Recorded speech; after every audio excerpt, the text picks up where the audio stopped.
నమస్కారం ETV news కు స్వాగతం. ఈనాటి ముఖ్యాంశాలు. తెలంగాణలో ముదురుతున్న మాటల యుద్ధం. ఆజాద్ వ్యాఖ్యలపై హరీష్ మండిపాటు. కేసీఆర్ దీక్ష ప్రజా ఉద్యమాలతోనే ప్రత్యేక రాష్ట్రం సాకారమైందని స్పష్టీకరణ. 4 ఏళ్లలో తెరాస సర్కార్ అన్ని వర్గాలను దగా చేసిందన్న కాంగ్రెస్. గుణపాఠం చెప్పాలని ప్రజలకు విజ్ఞప్తి. సహకరించాలని ఉద్యోగులకు మహాకూటమి వినతి. కోమటిరెడ్డి రాజగోపాల్ రెడ్డికి కాంగ్రెస్ షోకాజ్ నోటీస్. మండిపడిన ఎమ్మెల్సీ పార్టీ కోసం కష్టపడే నాయకులను పట్టించుకోవడం లేదని ఆక్షేపణ.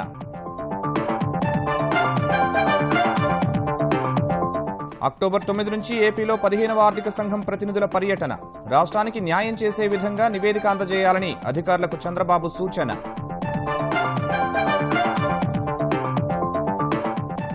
బాబ్లీ కేసును అక్టోబర్ 15కు వాయిదా వేసిన ధర్మాబాద్ కోర్టు. తదుపరి విచారణకు తాకీదులు అందిన వారంతా హాజరు కావాలని స్పష్టీకరణ.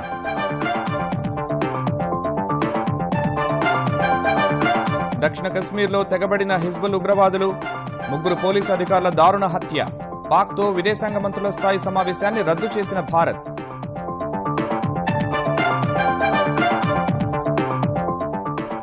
నాన్ బ్యాంకింగ్ ఫైనాన్స్ రంగంలో వాటాల విక్రయాలకు మదుపరుల మొగ్గు. స్టాక్ మార్కెట్లలో తీవ్ర హెచ్చుతగ్గులు. చివర్లో కోలుకున్న సెన్సెక్స్.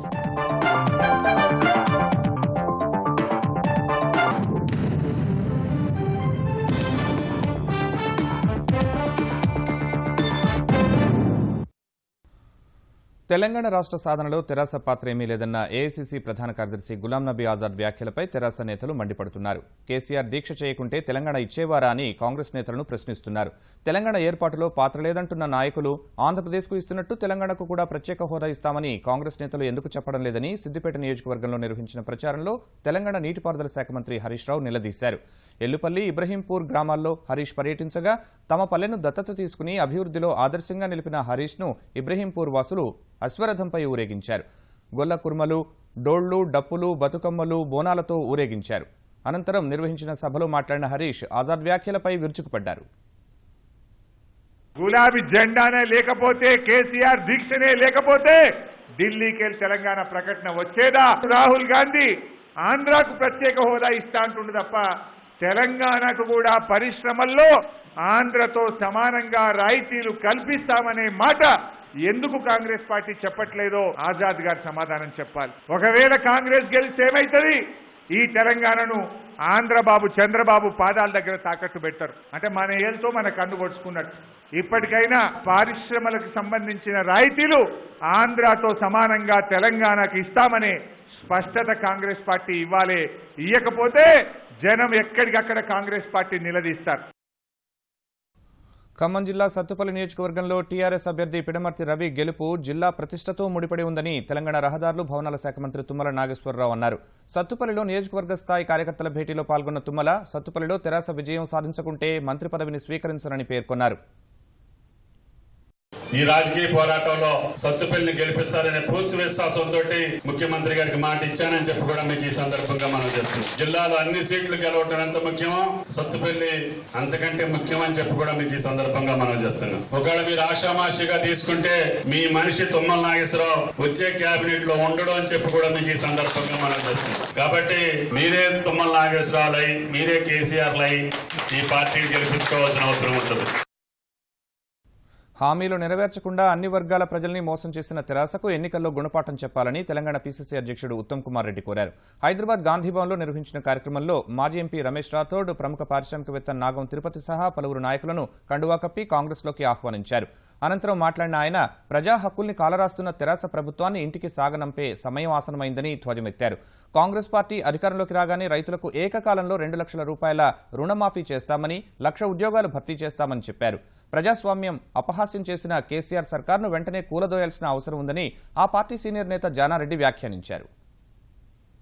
తప్పనిసరిగా ఈసారి రాష్ట్ర వ్యాప్తంగా ఒక కాంగ్రెస్ ప్రభంజనం వీస్తుంది. కాంగ్రెస్ పార్టీ గెలిచి ప్రభుత్వం ఏర్పాటు చేయబోతున్న విషయం కూడా మీ అందరితోనే సంతోషంగా పంచుకుంటున్నారు. దురదృష్టవశాత్తు నరేంద్ర మోదీ, ఎలక్షన్ కమిషన్, కేసీఆర్ కుమ్మక్కై ఈ ఎన్నికలు హడావిడిగా నిర్వహించే ప్రయత్నం చేస్తున్నారు. ఓటర్ లిస్టులలో భారీ తొలగింపులు జరిగినాయి. తిరిగి ఇటువంటి ప్రభుత్వం కొనసాగినా లేక మళ్ళీ ప్రభుత్వంలోకి గుడ్డిలో మెల్లగా వచ్చిన ఈ రాష్ట్ర ప్రజలు అనేక రకాల ఆత్మగౌరవాన్ని కోల్పోవటమే ద్వారా ప్రజాస్వామ్యాన్ని కూని చేసి పరిపాలించేటువంటి ఒక కువృత్తి కలిగినటువంటి యొక్క ఈ ప్రభుత్వాన్ని వెంటనే కూలదోయాల్సిన అవసరం ఉంది.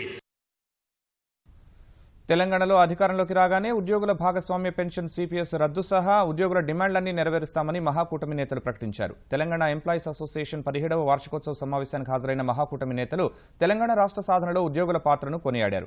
ప్రత్యేక రాష్ట్ర సాధనలో ఉద్యోగులను వాడుకుని వారికి ఇచ్చిన హామీలను తుంగలో తొక్కిన ఘనత కేసీఆర్కే దక్కుతుందని నేతలు దుయ్యబట్టారు.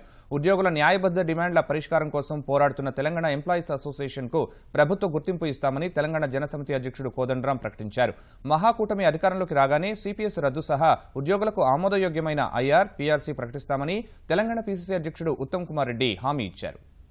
తప్పనిసరిగా మీ అందరి సహకారంతో ఈ దుర్మార్గపు పరిపాలన అంతమొందించి మేము అందరం కలిసి ప్రభుత్వం ఏర్పాటు చేస్తామని చెప్పి మేము సంపూర్ణ విశ్వాసంతో ఉన్నాం. మేము తీసుకోబోయే మొదటి నిర్ణయాలలోనే సిపిఎస్ విధానం రద్దు, పాత పెన్షన్ అమలు చేస్తామని చెప్పి మేము హామీ ఇస్తున్నాం. ఐఆర్ విషయంలో, పే రివిజన్ కమిషన్ విషయంలో కలిసికట్టుగా ఏర్పాటు చేసే ప్రభుత్వం తప్పనిసరిగా ఐఆర్ విషయంలో, పిఆర్సీ విషయంలో ఉద్యోగస్తుల అనుకూలంగా నిర్ణయం తీసుకుంటామని చెప్పి హామీ ఇస్తున్నాం. తెలంగాణ శాసనసభ ఎన్నికలకు సంబంధించి ఏర్పాటు చేసిన కమిటీలపై అసంతృప్తి వ్యక్తం చేసిన సీనియర్ నేత విహెచ్ ఎమ్మెల్సీ కోమటిరెడ్డి రాజగోపాల్ రెడ్డి వ్యాఖ్యలను కాంగ్రెస్ తీవ్రంగా పరిగణిస్తోంది. ఈ మేరకు ఏఐసీసీ ప్రధాన కార్యదర్శి, తెలంగాణ వ్యవహారాల ఇన్ఛార్జి కుంతియాపై చేసిన వివాదాస్పద వ్యాఖ్యలపై వివరణ ఇవ్వాలని రాజగోపాల్ రెడ్డికి షోకాజ్ నోటీస్ జారీ చేసింది. కుంతియాపై రాజగోపాల్ రెడ్డి చేసిన వ్యాఖ్యలపై విస్తృతంగా చర్చించిన ఏ కోదండరెడ్డి నేతృత్వంలోని పీసీసీ క్రమశిక్షణ కమిటీ ఈ మేరకు నోటీసులు ఇచ్చింది. తెలంగాణ పీసీసీ క్రమశిక్షణ కమిటీ జారీ చేసిన షోకాజ్ నోటీసుపై ఆ పార్టీ ఎమ్మెల్సీ కోమటిరెడ్డి రాజగోపాల్ రెడ్డి మండిపడ్డారు. పార్టీ కోసం కష్టపడుతున్న వారిని ప్రోత్సహించాల్సిన నేతలు చర్యలు తీసుకోవడమేంటని ప్రశ్నించారు. కాంగ్రెస్ పార్టీ రాహుల్ నాయకత్వంపై విశ్వాసం ఉందన్న ఆయన కమిటీల్లో తనకు సరైన ప్రాధాన్యత దక్కకపోవడంపై మరోసారి ఆవేదన వ్యక్తం చేశారు. రాహుల్ గాంధీని తప్పుదో పట్టించి కమిటీలు సర్వనాశనం చేసిన జనం నవ్వుకుంటుంది. మేనిఫెస్టో కమిటీ ఆల్రెడీ మొత్తం చెప్పేసిన ఉత్తమ్ కుమార్ రెడ్డి గారు నల్లగొండ ఎమ్మెల్సీగా నా పార్లమెంట్ లో కూడా ఒక కమిటీ మెంబర్ ని కూడా వేయించుకోలేకపోయినా నాకు వ్యతిరేక వ్యక్తులనే గ్రూపులుగా తయారు చేస్తాం పీసీసీ ప్రజలు. మరి ఇప్పటికీ 75 ఏళ్ళు నిండిన వాళ్ళే ఇప్పటికీ ఫ్రంట్ లైన్ లో కూర్చుంటామంటే 75 ఏళ్ళకు రిటైర్డ్ కాక హాయిగా కృష్ణారామ అనుకోక పార్టీ పోస్టులు అమ్ముకుంటారు. గాంధీ భవన్ లో కూర్చొని మ్యాచ్ ఫిక్సింగ్ చేసుకుని వీక్ ఎమ్మెల్యే క్యాండిడేట్ టికెట్లు ఇస్తారు, టికెట్లు అమ్ముకుంటారు. వాళ్ళ నాకు షోకాజ్ నోటీస్ ఇచ్చేది. విభజనతో నష్టపోయిన నవ్యాంధ్రకు న్యాయం చేసే విధంగా 15వ ఆర్థిక సంఘానికి నివేదిక ఇవ్వాలని ముఖ్యమంత్రి చంద్రబాబు అధికారులను ఆదేశించారు. అక్టోబర్ 9 నుంచి 3 రోజులు ఏపీలో పర్యటించనున్న 15వ ఆర్థిక సంఘం ప్రతినిధులకు ఇచ్చే నివేదికపై అధికారులతో సమీక్షించిన చంద్రబాబు ఆంధ్రప్రదేశ్కు న్యాయం జరిగే విధంగా వినతిపత్రం సమర్పించాలని సూచించారు. తలసరి ఆదాయంలో పొరుగు రాష్ట్రాలతో పోలిస్తే వెనుకబడి ఉన్నట్టు గుర్తు చేసిన చంద్రబాబు 14వ ఆర్థిక సంఘం వేసిన అంచనా మేరకు రాబడి రాలేదని పేర్కొన్నారు. సేవా రంగంలో పొరుగు రాష్ట్రంలో 8% వృద్ధి నమోదైతే ఏపీలో 2% కూడా లేదని చంద్రబాబు అసంతృప్తి వ్యక్తం చేశారు. సేవా రంగంలో ఏపీకి రాబడి పెరిగే విధంగా చేయూతనివ్వాల్సిన బాధ్యత కేంద్రానిదేనన్న చంద్రబాబు నవ్యాంధ్ర ఆర్థిక పురోగతికి బాటలు వేయాల్సిన బాధ్యత 15వ ఆర్థిక సంఘానిదేనని తేల్చి చెప్పారు. ఏపీలో జరుగుతున్న అభివృద్ధి కార్యక్రమాల వివరాలను 15వ ఆర్థిక సంఘానికి ఇచ్చే నివేదికలో పొందుపరచాలన్న సీఎం అన్ని అంశాలతో ప్రెజెంటేషన్ రూపొందించాలని అధికారులకు సూచించారు. ఆంధ్రప్రదేశ్లో పెట్టుబడులు పెట్టేందుకు సర్క్యూట్ బోర్డు తయారీలో పేరు పొందిన ఎవరీ సంస్థ ముందుకొచ్చింది. చైనా పర్యటనలో ఉన్న ఆంధ్రప్రదేశ్ ఐటీ శాఖ మంత్రి నారా లోకేష్ ఆ సంస్థ చైర్మన్ చార్లెస్తో భేటీ అయ్యారు. స్టార్టప్ కేంద్రంగా అభివృద్ధి చెందేందుకు ఆంధ్రప్రదేశ్ పరిగెడుతోందని, పరిశ్రమలకు అవసరమైన అనుమతులు, భూముల కేటాయింపు, మౌలిక సదుపాయాల కల్పన అనతి కాలంలోనే కల్పిస్తున్నామని ఈ సమావేశంలో లోకేష్ వివరించారు. అనంతరం AAC technologies, Bomin electronics, WUS printed circuit company, SGC company, SYTech సంస్థ ప్రతినిధులతోనూ లోకేష్ సమావేశమయ్యారు. ఆంధ్రప్రదేశ్లో ఎలక్ట్రానిక్ రంగానికి సంబంధించి పెట్టుబడులు పెట్టాలని ఆయా సంస్థల ప్రతినిధులను లోకేష్ ఆహ్వానించారు. డిజైన్ టు డెత్ మోడల్లో ఎలక్ట్రానిక్ తయారీ క్లస్టర్లు ఏర్పాటు చేస్తున్నామని లోకేష్ వివరించారు. ఆంధ్రప్రదేశ్కి వచ్చి 3 క్లస్టర్లు పరిశీలించిన తరువాతే పెట్టుబడులపై నిర్ణయం తీసుకోవాలని మంత్రి సూచించారు. ప్రముఖ మొబైల్ తయారీ సంస్థ వివో ప్రెసిడెంట్ షేన్ వైతోనూ లోకేష్ సమావేశమయ్యారు. భారత్లో వివో సంస్థను విస్తరించే యోచన ఉంటే ఆంధ్రప్రదేశ్ను మొదటి ప్రాధాన్యతగా తీసుకోవాలని లోకేష్ కోరారు. నమ్మించి మోసం చేసిన భారతీయ జనతా పార్టీని ఏపీ ప్రజలు నమ్మే పరిస్థితిలో లేరని ఆంధ్రప్రదేశ్ విద్యుత్ శాఖ మంత్రి కళా వెంకట్రావు అన్నారు. తూర్పుగోదావరి జిల్లా తెలుగుదేశం పార్టీ సమన్వయ కమిటీ సమావేశానికి ఆంధ్రప్రదేశ్ ఉప ముఖ్యమంత్రి చినరాజప్పతో కలిసి ఆయన హాజరయ్యారు. అక్టోబర్ నెలాఖరున రాజమహేంద్రవరంలో బీసీ గర్జన పేరిట భారీ బహిరంగ సభ నిర్వహించనున్నట్లు ఆయన వెల్లడించారు. ఆంధ్రప్రదేశ్లో సైకిల్ జోరు మీదుందని, కమలం వాడిపోయే దశకు చేరుకుందని చినరాజప్ప వ్యాఖ్యానించారు. 100 మంది నాయకులు డైరెక్ట్ గా ప్రజలలో తోటి పోటీ చేయని వ్యక్తులు సైకిల్ తుప్పట్టిందన్నారు. సైకిల్ ఇలా బీజేపీ కలక ముందే సైకిల్ పరిగెత్తింది. ఇలా కమలం వాడిపోతుంది. ఇలా కమలం తెలుగుదేశం పార్టీతో ఇడిపోయిన తర్వాత కమలం వాడిపోయే పరిస్థితి, ఒక్క సీటు కూడా నెక్కని పరిస్థితి. ఆంధ్రప్రదేశ్ కి అన్యాయం జరిగింది అన్నది ప్రజల 10 ఒక్కడోనూ గుండెలో నాటుకుపోయింది. దాని ద్వారా ఇవాళ ప్రజలెవరూ కూడా బీజేపీ కోటైన చిత్తం లేరు. దక్షిణ కశ్మీర్ షోపియాన్లో గత రాత్రి అపహరించిన 3 పోలీసు అధికారులను ఉగ్రవాదులు దారుణంగా హత్య చేశారు. హిజ్బుల్ ఉగ్ర సంస్థకు చెందిన ముష్కరులు గత రాత్రి స్పెషల్ పోలీస్ ఆఫీసర్లు ఫిర్డోస్ అహ్మద్, కుల్వంత్ సింగ్ సహా కానిస్టేబుల్ నిసార్ అహ్మద్లను అపహరించారు.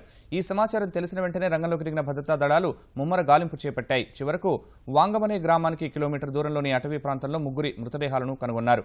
అపహరించే ముందు ఉద్యోగాలు వదులుకోవాలని వారిని హెచ్చరించినట్టు తెలిసింది.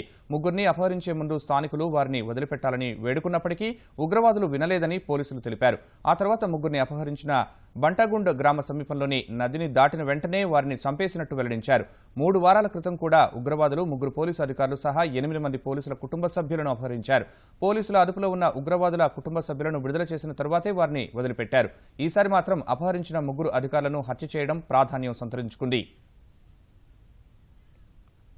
దక్షిణ కశ్మీర్ షోపియాన్లో హిజ్బుల్ ముజాహిదీన్ ఉగ్రవాదులు 3 పోలీసు అధికారులను హత్య చేసిన ఘటనపై తీవ్రంగా స్పందించిన భారత్ పాకిస్తాన్ విదేశాంగ మంత్రితో విదేశీ వ్యవహారాల శాఖ మంత్రి సుష్మా స్వరాజ్ సమావేశాన్ని రద్దు చేసుకుంది.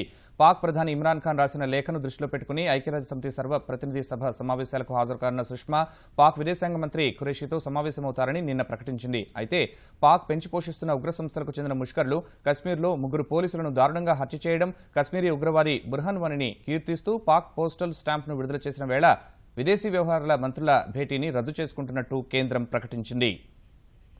బాబ్లీ ప్రాజెక్టుకు వ్యతిరేకంగా నిర్వహించిన ఆందోళనకు సంబంధించి ముఖ్యమంత్రి చంద్రబాబుకు నాన్ బెయిలబుల్ వారెంట్ జారీ వ్యవహారంపై విచారణను ధర్మాబాద్ కోర్టు అక్టోబర్ 15కు వాయిదా వేసింది. ఇదే కేసులో తెరాస నాయకులు గంగుల కమలాకర్, రత్నం, ప్రకాష్ గౌడ్లకు ధర్మాబాద్ కోర్టు బెయిల్ మంజూరు చేసింది. అక్టోబర్లో జరిగే విచారణకు అందరూ తప్పకుండా హాజరు కావాలని కోర్టు సూచించింది. గోదావరి నదిపై మహారాష్ట్ర సర్కార్ నిర్మించిన బాబ్లీ ప్రాజెక్టుకు వ్యతిరేకంగా 8 ఏళ్ల క్రితం అప్పటి ఉమ్మడి ఆంధ్రప్రదేశ్ ప్రతిపక్ష నేత హోదాలో చంద్రబాబు, తెలుగుదేశం నేతలు చేపట్టిన ఆందోళనకు సంబంధించిన కేసు విచారణను ధర్మాబాద్ కోర్టు అక్టోబర్ 15కు వాయిదా వేసింది. ఈ కేసులో ముఖ్యమంత్రి చంద్రబాబు సహా 16 మందికి ధర్మాబాద్ కోర్టు వారెంట్లు జారీ చేయగా ఇవాళ జరిగిన కేసు విచారణకు చంద్రబాబు తరపు న్యాయవాది సుబ్బారావు హాజరయ్యారు. ఆయన వేసిన వాయిదా పిటిషన్పై స్పందించిన కోర్టు తదుపరి విచారణను అక్టోబర్ 15కు వాయిదా వేసింది. ఇదే సమయంలో గంగుల కమలాకర్, రత్నం, ప్రకాష్ గౌడ్లు రీకాల్ పిటిషన్ వేయగా వారికి కోర్టు బెయిల్ మంజూరు చేసింది. అక్టోబర్ 15న మిగతా వాళ్ళందరినీ కూడా కోర్టుకు హాజరుగామని కోర్టు వారు ఆదేశించడం జరిగింది. మేము టైం కావాలని చెప్పి అడిగాము. ఎందుకంటే ఈ రోజు వరకు మాకేమి వాళ్ళు వారెంట్ పేపర్ కూడా మాకు సర్వ్ అవ్వలేదు. ఏం పేపర్లు ఏమి లేవు మా దగ్గర. కాబట్టి మాకు టైం కావాలని చెప్పి అడిగాము, వాయిదా అడిగాము. వచ్చే నెల 15కి వేశారు. అందరికీ అడిగాము. కేఎస్ రత్నం, గంగుల కమలాకర్, ప్రకాష్ గౌడ్ వాళ్ళు ఎన్బిడబ్ల్యూ రీకాల్ పిటిషన్ వేశారు. ఎన్బిడబ్ల్యూ రీకాల్ చేశారు. రీకాల్ చేయడమే కాకుండా గతంలో వాళ్ళు కోర్టుకు హాజరు కానందుకు 5,000 రూపాయల పెనాల్టీ కూడా విధించడం జరిగింది. ఇదే కేసులో కోర్టుకు హాజరై బెయిల్ పొందిన గంగుల కమలాకర్, ప్రకాష్ గౌడ్, రత్నం తమను జైల్లో పెట్టినప్పటికీ ఉత్తర తెలంగాణ ప్రజల ప్రయోజనాల కోసం పోరాడుతూనే ఉంటామని స్పష్టం చేశారు. మేము మా ప్రాంత ప్రజల కోసము జైలుకు వెళ్ళడానికి సిద్ధమే, కానీ ఇప్పటికి కూడా అక్రమ ప్రాజెక్టులు మాత్రం ఇప్పటికి అడ్డుకుంటాము. మళ్ళీ మమ్మల్ని మహారాష్ట్ర ప్రభుత్వము అరెస్ట్ చేసినా పర్లేదు, కానీ మేము వెనుక వేయకుండా మా ప్రాంత ప్రజల మనోబలకు అనుగుణంగా మళ్లీ అవసరం ఉంటే పోరాటం చేస్తాం. అక్టోబర్ 15న జరిగే విచారణకు తాము తప్పకుండా హాజరవుతామని కమలాకర్, రత్నం, ప్రకాష్ గౌడ్ చెప్పారు.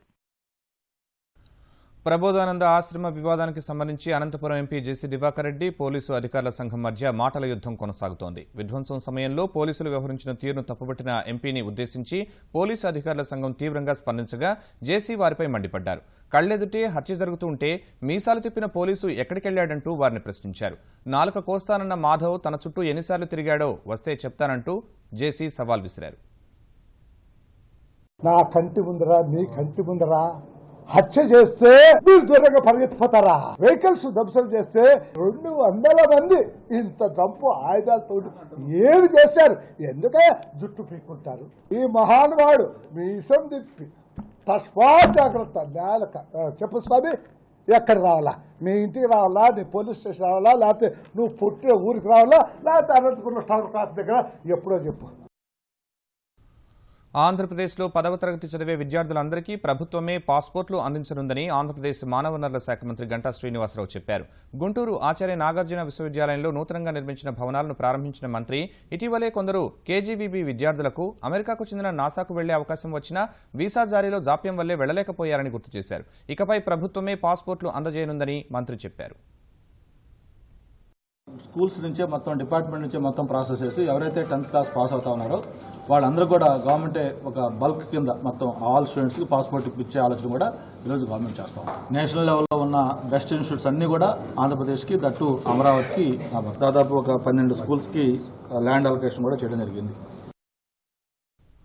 తెలంగాణ శాసనమండలి సమావేశాలు ఈ నెల 27 నుంచి జరగనున్నాయి. శాసనసభ రద్దయిన వేళ బడ్జెట్ సమావేశాలు ముగిసిన 6 నెలల్లోపు సమావేశాలు నిర్వహించాలన్న నిబంధన మేరకు శాసనమండలి సమావేశాలు మాత్రమే జరగనున్నాయి. ఈ మేరకు 27న ఉదయం 11 గంటలకు మండలిని సమావేశపరుస్తూ గవర్నర్ అనుమతితో నోటిఫికేషన్ జారీ చేశారు.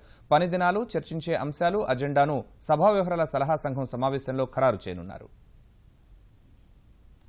మొహర్రం సంతాప దినాలను పురస్కరించుకుని తెలుగు రాష్ట్రాల్లో ముస్లిం సోదరులు మాతం కార్యక్రమాన్ని నిర్వహించారు. కర్బలా మైదానంలో హజరత్ ఇమాం, అతని కుటుంబీకులు ఇస్లాం పరిరక్షణ కోసం ప్రాణత్యాగం చేయడాన్ని స్మరించుకుంటూ పలుచోట్ల ఊరేగింపులు చేపట్టారు.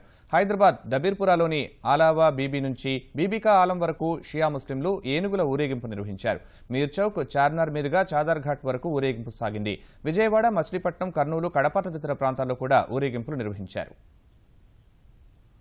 కర్నూలులో వినాయక నిమజ్జనాలు ఘనంగా సాగుతున్నాయి. వినాయక్ ఘాట్ వద్ద ఉప ముఖ్యమంత్రి కేఈ కృష్ణమూర్తి, ఎంపీలు బుట్టా రేణుక, టీజీ వెంకటేష్, ఎమ్మెల్యేలు ఎస్వీ మోహన్ రెడ్డి, గౌరు చరితారెడ్డి పూజలు నిర్వహించి నిమజ్జనం ప్రారంభించారు. కలెక్టర్ కార్యాలయంలోని పరిపాలనా వినాయకుడిని తొలి విగ్రహంగా నిమజ్జనం చేశారు. అంతకుముందు రాంబొట్ల దేవాలయం వద్ద ఆరంభమైన శోభాయాత్ర రాజ్విహార్ కూడలి మీదుగా సాగింది. ఈ యాత్రలో ఎలాంటి అవాంఛనీయ ఘటనలు జరగకుండా ఫాల్కాన్ వాహనం, డ్రోన్ కెమెరాలతో పర్యవేక్షించారు. నిమజ్జనాల కోసం కేసీ కెనాల్ వద్ద వినాయక ఘాట్లో 8 క్రేన్లను ఏర్పాటు చేశారు.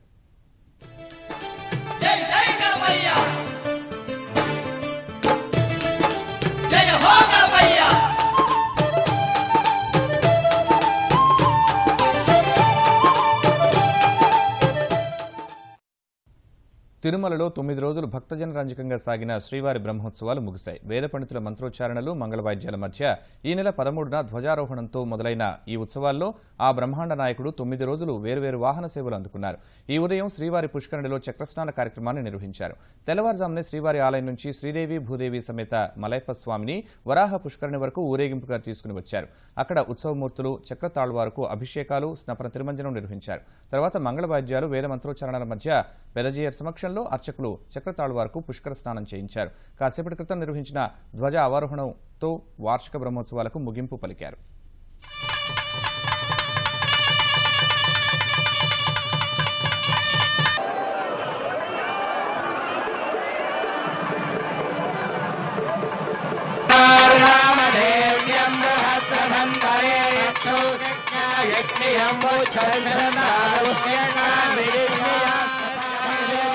ఏడుకొండలవాడ వెంకటరమణ గోవింద గోవింద. ప్రపంచానికి ఎందరో అత్యుత్తమ వైద్యులను అందించిన గుంటూరు వైద్య కళాశాల 1978 బ్యాచ్ వైద్యులు 4 దశాబ్దాల స్నేహ వసంతం కార్యక్రమం రామోజీ ఫిల్మ్ సిటీలో ఘనంగా నిర్వహించారు. ఈ కార్యక్రమాన్ని రామోజీ గ్రూప్ సంస్థల చైర్మన్ రామోజీరావు జ్యోతి ప్రజ్వలన చేసి ప్రారంభించారు. అనంతరం 40 ఏళ్లు పూర్తయిన సందర్భంగా స్నేహ సంచిక మ్యాగజైన్, వెబ్ పోర్టల్ ఆవిష్కరించారు. కుటుంబ సభ్యులతో కలిసి కార్యక్రమానికి హాజరైన వైద్యులు గత స్మృతులను గుర్తు చేసుకున్నారు. 40 ఏళ్ల తర్వాత కలుసుకోవడం ఎంతో సంతోషంగా ఉందన్నారు.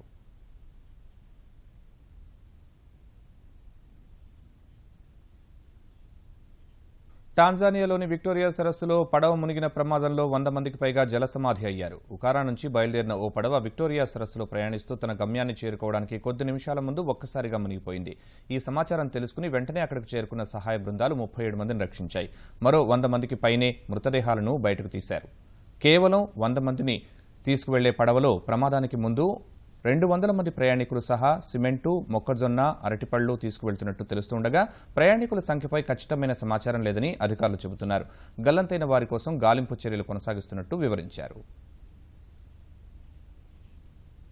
దయే తుపాను ఒడిశాలోని మల్కన్గిరి జిల్లాపై జలఖడ్గం విసిరింది. గోపాల్పూర్ వద్ద తుపాను తీరం దాటుతున్న సమయంలో కురిసిన కుండపోతకు మల్కన్గిరి పరిధిలోని వాగులు, వంకలు, నదులు ఉప్పొంగి ప్రవహిస్తున్నాయి. ఫలితంగా మల్కన్గిరికి ఒడిశాలోని ఇతర ప్రాంతాలతో సంబంధాలు తెగిపోయాయి. దాదాపు 16 సెంటీమీటర్ల వర్షపాతం నమోదు కాగా మల్కన్గిరి పరిధిలోని పోటేరు ఉధృతికి వరదలో చిక్కున్న 150 మందిని విపత్తు నిర్వహణ బృందాలు రక్షించాయి. జన్బాయి పరిధిలో ఓ ప్రాథమిక ఆరోగ్య కేంద్రం నీటమునగ్గా అందులో చిక్కున్న 4గురిని అధికారులు రక్షించారు. మల్కన్గిరి జిల్లాలో పరిస్థితిపై కలెక్టర్తో మాట్లాడిన ఒడిశా ముఖ్యమంత్రి నవీన్ పట్నాయక్ బాధితులకు అన్ని విధాలా సాయం చేయాలని సూచించారు. వరదల్లో చిక్కుకున్న వారికి రోజుకి 60 రూపాయల భత్యం ప్రకటించారు. గజపతి, గంజాం, పూరి, రాయగడ, కలహండి, కోరాపుట్, నబరంగపూర్ జిల్లాల్లో కూడా భారీ వర్షాలు పడుతుండగా ఆయా జిల్లాల్లో అధికారులు అప్రమత్తమయ్యారు.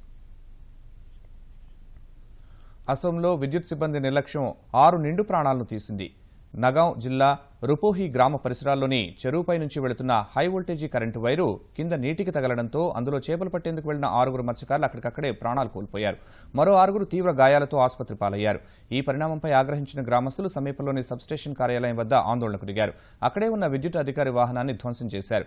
ఈ ఉదయమే విద్యుత్ వైర్లు కిందకు వేలాడుతున్నాయని ఫిర్యాదు చేసినప్పుడు వాటితో ప్రమాదం లేదని విద్యుత్ సిబ్బంది చెప్పినట్టు గ్రామస్తులు తెలిపారు. ఆ మాటలపై విశ్వాసంతోనే తమ వారు చేపలు పట్టేందుకు చెరువులోకి దిగినట్టు చెప్పారు. ఆ తర్వాత ఒక్కసారి 11,000 వోల్టేజీ లైన్లో విద్యుత్ ప్రసరించడంతో 6 చనిపోయారని ఆవేదన వ్యక్తం చేశారు. ఈ ఘటనపై సమాచారం తెలిసిన వెంటనే రుపోహి గ్రామానికి వెళ్లిన అసోం విద్యుత్ శాఖ మంత్రి బాధిత కుటుంబీకులను పరామర్శించారు. ఈ దుర్ఘటనపై సమగ్ర విచారణ జరిపించి బాధ్యులపై చర్యలు తీసుకుంటామని చెప్పారు. జమ్మూ కశ్మీర్ బందీపోరా జిల్లాలోని సిమ్లర్ ప్రాంతంలో జరిగిన ఎదురుకాల్పుల్లో భద్రతా బలగాలు 5 ఉగ్రవాదులను హతమార్చాయి. ముష్కర్లంతా లష్కరే తోయిబాకు చెందిన వారుగా పోలీసులు గుర్తించారు. బందీపోరా జిల్లా పరిధిలోని సుమ్లార్ ప్రాంతంలో ఉగ్రవాదులు ఆశ్రయం పొందారనే సమాచారంపై సైన్యం గురువారం నుంచి గాలింపు చేపట్టింది. భద్రతా బలగాలను గుర్తించిన ముష్కరులు కాల్పులు ప్రారంభించగా సైన్యం కూడా ఎదురుకాల్పులు జరిపింది. దాదాపు 24 గంటలు జరిగిన ఎదురుకాల్పుల్లో భద్రతా బలగాలు 5 ఉగ్రవాదులను హతమార్చాయి.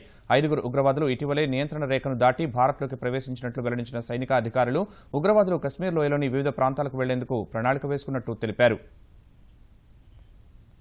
స్థిరాస్తి, బ్యాంకింగ్, ఐటీ, ఆటోమొబైల్, టెక్నాలజీ తదితర రంగాల్లో వాటాలు విక్రయించేందుకు మదుపర్లు మొగ్గు చూపిన వేళ తీవ్ర హెచ్చుతగ్గులకు గురైన స్టాక్ మార్కెట్లు వరుసగా 4వ సెషన్లో నష్టాల్లో ముగిశాయి.